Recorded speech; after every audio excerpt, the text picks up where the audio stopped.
केसरकर को सुन रहे थे आप। उन्होंने बताया कि घटना बेहद ही दुखद है, दुर्भाग्यपूर्ण है, कार्रवाई की जाएगी। आगे बढ़ेंगे। दुनिया भर में तीसरे खाड़ी युद्ध का खतरा मंडराने लगा। ऐसा इसलिए क्योंकि अमेरिका ने अपना 30% वॉरशिप इस वक्त पश्चिम एशिया के आसपास तैनात कर दिया। ये ऐसे बैटल ग्रुप हैं जिनके पास परमाणु हथियार भी हैं और ये बात पक्की है कि इस वक्त अमेरिका के टारगेट पर ईरान है।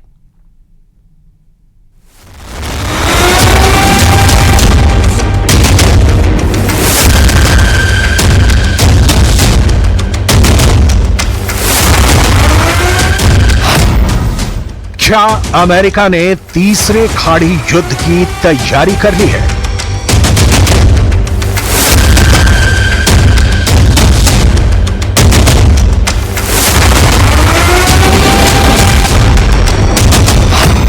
अमेरिका ने अपनी 30% नौसेना इजरायल को बचाने के लिए उतार दी है, या अमेरिका ने अपनी 1/3 नेवी ईरान को मिटाने के लिए तैनात कर दी है? यूएस के रेडार पर सिर्फ ईरान नहीं, लेबनान भी है, सीरिया भी है, यमन भी है और गाजा भी।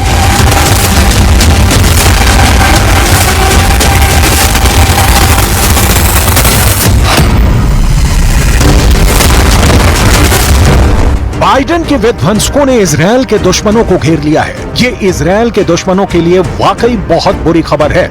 30% नौसेना तैनात करने का मतलब है कि दुनिया के 3 समंदरों पर इस वक्त बाइडेन का कब्जा हो चुका है। यूएस नेवी के इस डिप्लॉयमेंट से इजरायल के दुश्मनों के पसीने छूट गए हैं। कहां तो ईरान इजरायल पर हमले की धमकी दे रहा था और कहां अब खुद की सुरक्षा करनी तक मुश्किल हो गई है। सिर्फ ईरान ही नहीं, इस तैनाती से लेबनान भी सहमा हुआ है, यमन भी घबरा गया है और गाजा तो इजरायल की लिस्ट में सबसे ऊपर है।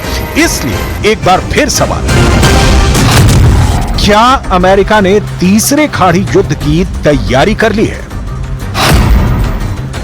अमेरिका ने पहला खाड़ी युद्ध 1990 में लड़ा। तब अमेरिका के राष्ट्रपति थे जॉर्ज डब्ल्यू बुश सीनियर और निशाने पर थे इराक के राष्ट्रपति सद्दाम हुसैन। दूसरा खाड़ी युद्ध 2003 में हुआ।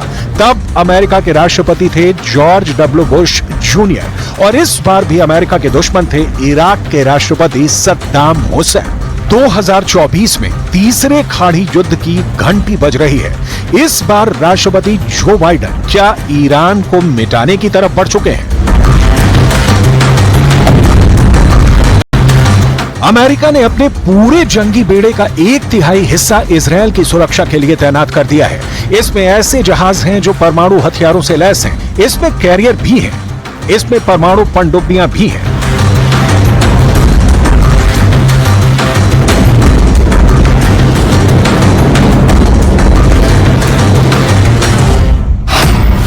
अमेरिका का carrier battle group USS Abraham Lincoln की लीडरशिप में भूमध्य सागर को कवर करेगा। परमाणु पनडुब्बी यूएस जॉर्जिया भूमध्य सागर में लेबनान के पास तैनात हो चुकी है। ओमान की खाड़ी में USS Theodore Roosevelt carrier alert पर है, यानी यहां से ईरान को खतरे में डाल सकता है। इसके अलावा अमेरिका के destroyer USS John S McKeon और यूएसएस डैनियल इनोयू भी ओमान की खाड़ी में तैनात किए जा चुके हैं।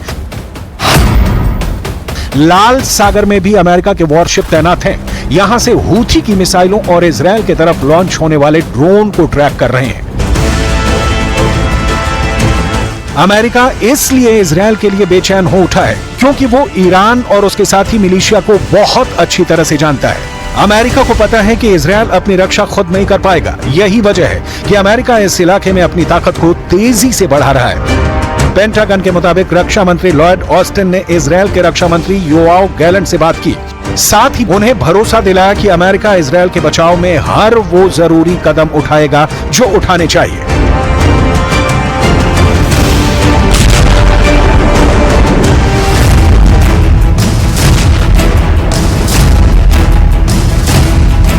इस वक्त युद्ध का ट्रिगर ईरान के हाथ से निकलकर अमेरिका के पास पहुंच गया है। अमेरिका ने अब तक जो एक्शन लिया है उससे साफ है कि वो इजरायल को बचाने के लिए तीसरा खाड़ी युद्ध छेड़ने से भी पीछे नहीं हटेगा। अगले 24 घंटे में बाइडेन को यह फैसला करना होगा कि अगर ईरान इजरायल पर हमला करता है तो उनके टारगेट पर तेहरान के अलावा कौन कौन से शहर होंगे और क्या ये युद्ध सिर्फ खाड़ी तक सीमित रहेगा या फिर दुनिया गल्फ वॉर के साथ वर्ल्ड वॉर भी देखेगी?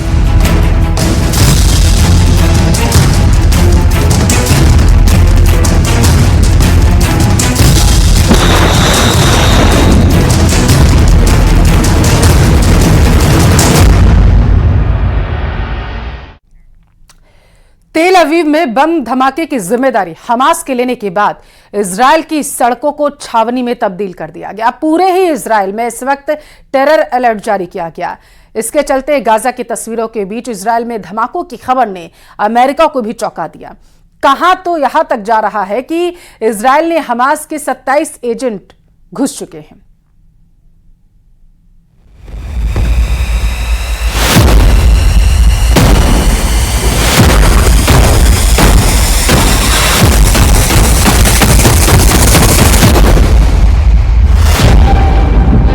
इजरायल की राजधानी तेल अवीव में फटा बम।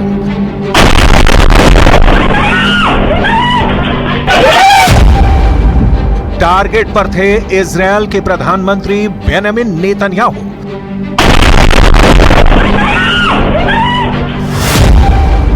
रक्षा मंत्री योव गैलेंट को उड़ाने की थी तैयारी।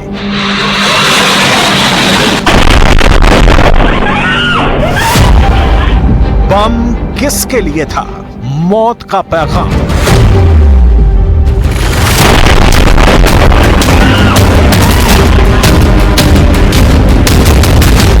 जिनके घर शीशे के बने होते हैं वो दूसरों के घर पर पत्थर नहीं मारते। इजरायल की राजधानी तेल अवीव में फटे बम की कहानी नेतन्याहू को यही लाउड एंड क्लियर मैसेज दे रही है। ועוד לא יודעים, תכף אנחנו כרגע בודקים את הדברים, ונכון לעכשיו אני יכול לומר שזה יכול להיות פח"ע וגם יכול להיות פלילי. כיוון הפח"ע מאוד רציני. तेल अवीव में बम टारगेट पर पहुंचने से पहले ही फट गया, जिसमें उसी शख्स की मौत हो गई जो बम को ले जा रहा था। सवाल यह है कि यह बम किसकी जान लेने के लिए ले जाया जा रहा था? बम का टारगेट कौन था? क्या ये बम हमास प्लांट करने की कोशिश में था या इजरायल के भीतर ही बैठा कोई दुश्मन बम प्लांट करने की फिराक में था? इसकी डिटेल अभी तक तेल अवीव की पुलिस जुटाने में जुटी है। लेकिन यह बहुत गौर करने वाली बात है कि यह पहली बार नहीं हुआ है जब तेल अवीव में इस तरह की कोई घटना हुई है। गाजा में खून खराबे के बीच ऐसा कई बार हुआ जब तेल अवीव भी दहला, कभी लेबनान के हिजबुल्लाह के रॉकेट से, कभी चाकूबाजी से, कि कभी मिसाइल अटैक के पहले के सायरन से।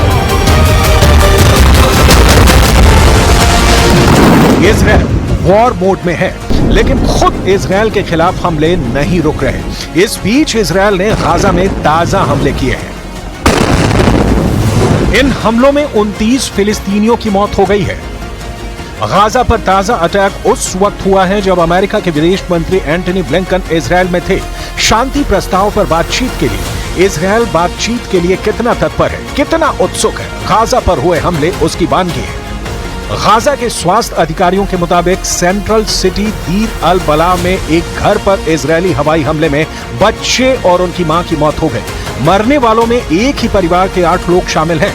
हमले में एक महिला और उसके 6 बच्चों की मौत हुई है। इजरायली सेना ने कहा कि उसने दक्षिण शहर खान यूनिस से इजरायल पर हमला करने के लिए इस्तेमाल किए गए रॉकेट लॉन्चरों को नष्ट कर दिया, जो हाल के हफ्तों में तीव्र लड़ाई की जगह थी।